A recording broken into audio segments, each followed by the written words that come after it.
How did you feel speaking down the barrel of a camera about this subject? Well, I obviously didn't get as emotional as Ebony because, as I said in that video, I didn't really experience a great deal of that as a young man growing up in Jamaica, perhaps because I wasn't in that society or mixing with people that would have shown me that racism. But what I want to expand on, though, Wardy, is what I said about education. Education is important unless we just want to continue living the life that we are living and continue just having demonstrations every now and again and a few people saying a few things. And when I say education, I mean going back in history. What people need to understand is that this thing stems from a long time ago, hundreds of years ago. The dehumanization of the black race is where it started. And people will tell you, oh, that's a long time ago, get over it. No, you don't get over things like that. And the society has not gotten over something like that. I'll skip all the gap between those long years ago and make one point and then go backward. That lady in the Central Park in New York, Amy Cooper, I think is her name. If she did not have in her DNA the thought process that she was white, this man is black, if I call a police officer, 9 times out of 10 he's going to be white, I'm going to be considered right immediately. The black guy will have to prove that he's not guilty, and by the time he proves that he's not guilty, he might be dead. She had that in her mind from day one. That is why she said and did what she did. How do you get rid of that in the society? By educating both sides, black and white.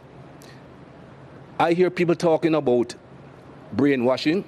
I didn't quite understand as a young man what brainwashing meant. I now understand what brainwashing meant, what it means. We have been brainwashed, and not just black people. White people have been brainwashed in different ways. I go back many years. Think about religion. You and I are supposed to be Christians. I'm not really a very holy person, not a very religious person. But that's what we were taught.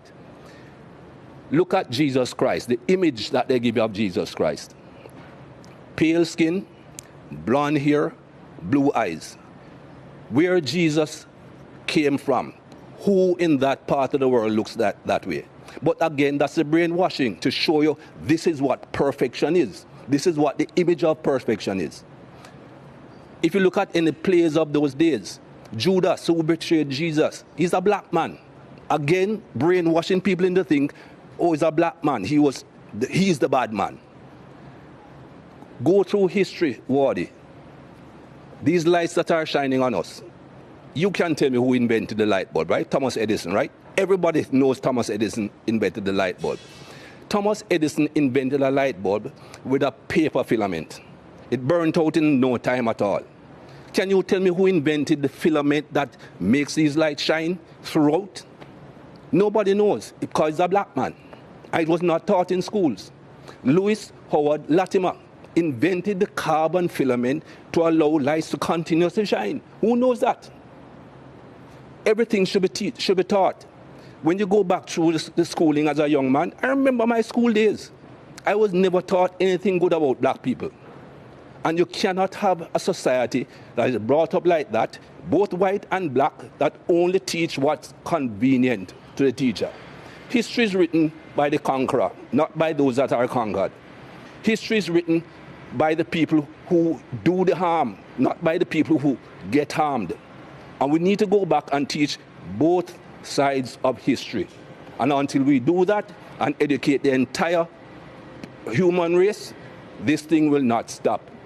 They keep on telling me there's nothing called white privilege. Give me a break. I don't see any white people going into a store on Oxford Street and being followed. A black man walks in, somebody is following him everywhere he goes. That is basic white privilege. Whether that white person went in to rob the place or not, is not going to be thought of that way. And things like that have to change.